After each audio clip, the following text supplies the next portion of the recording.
Hello प्यारे बच्चों, ज्ञान सिंधु चैनल में आप सभी का स्वागत है।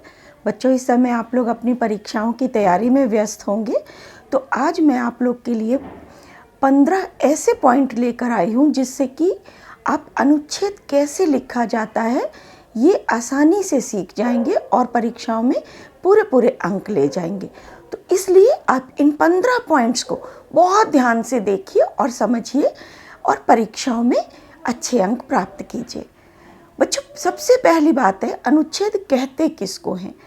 तो किसी भी विषय पर सीमित शब्दों में अधिक से अधिक विचारों को क्रम से व्यक्त करना ही अनुच्छेद कहलाता है। प्यारे बच्चों, मैं आपको 8 ऐसे पॉइंट बताने जा रही हूँ जिनको आपको ध्यान में रखकर ही अनुच्छेद लिखना है। सबसे पहला पॉइंट, दिए गए विषय को लगभग 150 शब्दों में लिखना होता है, तो शब्द ना बहुत कम हो ना बहुत ज्यादा हो। दूसरा पॉइंट है, अनुच्छेद का आरंभ सीधे विषय से करना चाहिए। तीसरा पॉइंट, वाक्य छोटे छोटे और एक दूसरे से जुड़े हुए होने चाहिए। भाषा सरल, स्पष्ट व रोचक होनी चाहिए। भाषा विषय के अनुरूप ही हो, भावनात्मक हो, ओजस्वी हो और प्रवाहपूर्ण हो। चौथा पॉइंट है, विचारों का प्रवाह एक श्रृंखला की भांति होना चाहिए। जिस तरह कड़ियां जोड़ के चेन बन जाती है, जंजीर बन जाती, वैसे ही एक एक संकेत बिंदु जोड़कर आपका अनुच्छेद बनना चाहिए। पांचवा पॉइंट है, विचारों की स्पष्टता सर्व प्रमुख होनी चाहिए। आप क्या कह रहे हैं ये बात आसानी से समझ आनी चाहिए। छठा पॉइंट है, दिए गए संकेत बिंदुओं को समझना चाहिए और उन्हीं के आधार पर विषय का क्रम तैयार करना चाहिए, आगे पीछे नहीं करना चाहिए। सातवां पॉइंट है, विषय से संबंधित सभी महत्वपूर्ण तत्वों का समावेश होना चाहिए।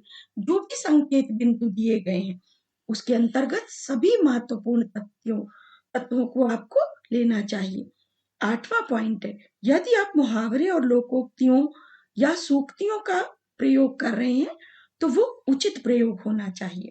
बच्चों, अब मैं आपको 7 ऐसे पॉइंट बताने जा रही हूँ जिन्हें अनुच्छेद लिखते समय आपको ध्यान में रखना है और उनसे बचना है। पहला पॉइंट है, अनुच्छेद लिखते समय भूमिका या उपसंहार कभी नहीं लिखना चाहिए। दूसरा पॉइंट है, विषय वस्तु का विस्तार नहीं करना चाहिए, शब्द सीमा का ध्यान रखना चाहिए। तीसरा पॉइंट है, उदाहरणों का संकेत भर पर्याप्त होता है, उनका विस्तृत वर्णन नहीं करना चाहिए। चौथा पॉइंट, अनुच्छेद किसी एक भाव, विचार, तथ्य को एक बार एक ही स्थान पर व्यक्त करता है, इसमें अन्य विचार नहीं रहते। पांचवा पॉइंट है, अनुच्छेद एक स्वतंत्र और पूर्ण रचना होती है जिसमें कोई भी वाक्य अनावश्यक नहीं होना चाहिए। छठा पॉइंट, एक ही बात को बार बार लिखने से बचना चाहिए। सातवां सबसे महत्वपूर्ण पॉइंट, सभी संकेत बिंदुओं के लिए अलग अलग अनुच्छेद बनाकर न लिखें।